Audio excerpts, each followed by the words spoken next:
access to. Now, let's look at some of the status of Nigerian prisoners, the inmates. We have children, pregnant women. Should that be the case? Yeah, it's a burning issue. But I want to educate the public that the Nigerian Prison Service law requires that any person that is accompanied by a valid warrant must be accepted in prison. And that includes also a pregnant woman. Before coming to the prison, they may have come through other processes where they end up in prison to be detained. And therefore, when they come to prison, what we do with female inmates that are pregnant, we ensure that we conduct a test to ensure whether she is pregnant or not, and we keep that test, and we continue to manage her. And that's what we call the vulnerable group within the prisons. We continue to keep her and look after her until she delivers. And when she delivers, we will continue also taking care of the boy.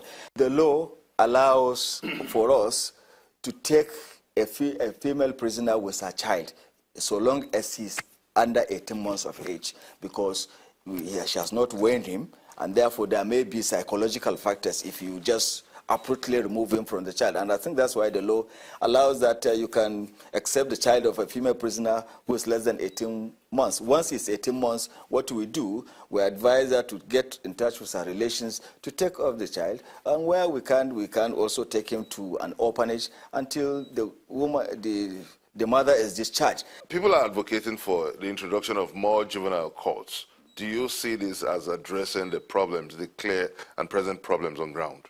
We have 3 juvenile institutions, one in Kaduna, Ilorin, and Abeokuta. And we hope in 2017 to 2018, we are going to bring another 3 or 4 on board to ensure that we have enough juvenile centers that they can be sent. But I want to abuse the minds of Nigerians or the fact that the prison is taking juveniles. We do not take juvenile. The Nigerian Prison Service do not take juveniles in their detention. What we have is a situation where we doubt the age of any prisoner that is accompanied by a valid warrant into our custody. We write to a medical facility, government medical facility, to determine the age of that person.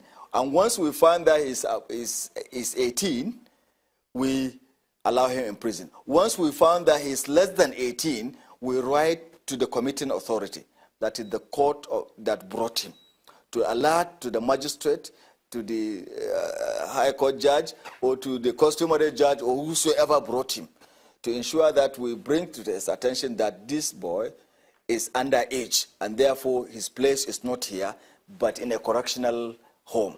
And open times, the judges oblige and take them out. And so many we have taken them out. Of recent, we have taken so many out from Bedagri and from even maximum medium security prison in Lagos. Recently, the Nigerian Prison Service joined the rest of the world to mark the Nelson Mandela Day. And the focus of this day is to look at the rights, the protection of the rights of inmates.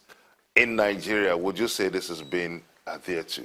I will tell you the whole gamut of the Mandela rules or the United Nations minimum standard rules for the treatment of offenders. I will tell you that Nigeria has fared very well, because from the beginning of imprisonment, the rule says you should think of the future of the prisoner. And that's what we did. We have been able to provide them a very good accommodation. We have been able to provide them with very good feeding. We have been able to provide them with good health facilities. We have been able to provide them with recreational facilities. We have been able to also link them with their relations, with their lawyers. These are all demands within the rules. And so in totality, Nigeria has complied, and we have gone above the minimum, but we are not there in the advanced stage of it. But we hope to be there. With this tempo that is sustained in 2016, 2017 to 2018, 2020, we hope that with the tempo of capital allocation that we have been given, that we will be there in providing all the needs of the prisoners in the ensuring of what it said. And so I would say we have fared well, and we are complying within the Mandela rules, and we're happy about that.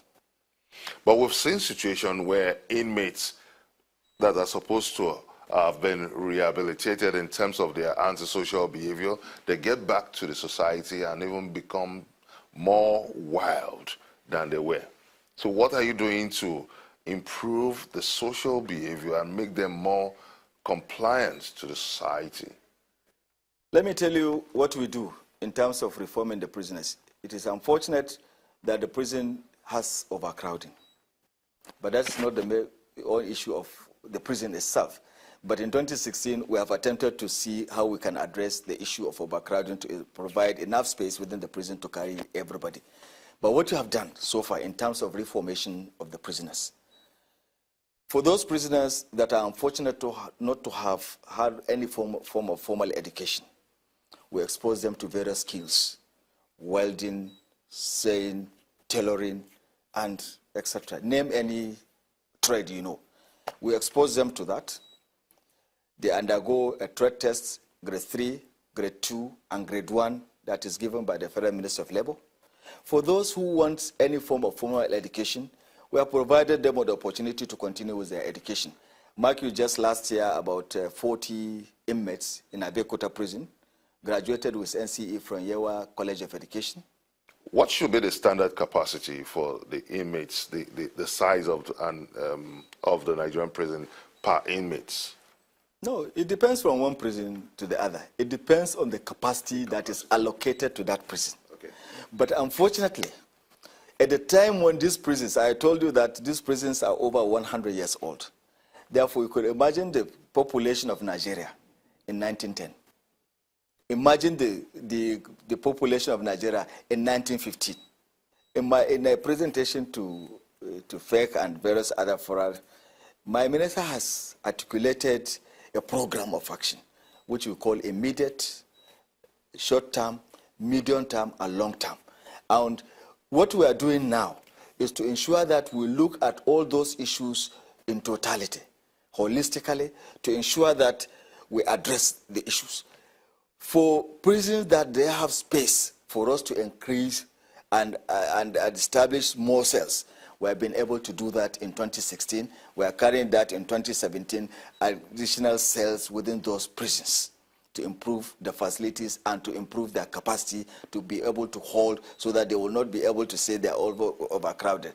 But overall, this program will continue. And for those Western state governments, mark you, that most of these prisons have been urbanized. They have been chopped by urban areas, and they have no room for expansion. If you take Warri prison, in 1918, it was just meant for 308 prisoners.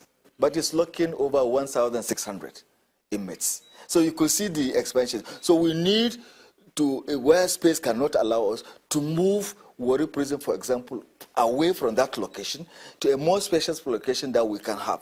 And that's why my minister came up with a program of 3,000 capacity prisons as a first instance in one located in each geopolitical zone. Are you looking in the direction of private sector initiative to address some of this problem of prison congestion?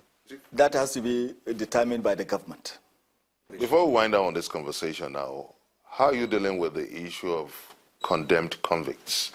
The condemned convicts number has been very rising, and at various fora I have discussed and lay out the problems of the condemned convicts. There are many in our prisons, and they are becoming a source of problem in the prisons in terms of their management, because most of the approving authorities are not willing to sign their warrant. But we are encouraging the approving authorities to please commit them to life imprisonment. But the facilities we have for holding these inmates is already overstretched, and therefore I will use this medium to call on all the approving authorities. And in this case, I'm directly saying the executive governors of the respective states of the Federation to ensure that they do the needful to either sign the death warrant or commit them to life. That's what should be. The Comptroller General of the Nigerian Prison Service, Mr. Jafar Ahmed, thank you very much for making out time to be part of this episode of Question Time. And we wish you the very best of luck in your prison reform initiative. Thank you very much indeed. Thank you very much. And that's it on this episode of Question Time from Channels Television. Well, I'm not sure a prison visit will be quite that fascinating, but if you've been opportune to visit a Nigerian prison, what's your take on the condition of the Nigerian prisons? Send us a comment on our various social media platforms. Join us next week on a fresh episode of the show. Many thanks for watching. I'm Benga Ashiru. Bye for now.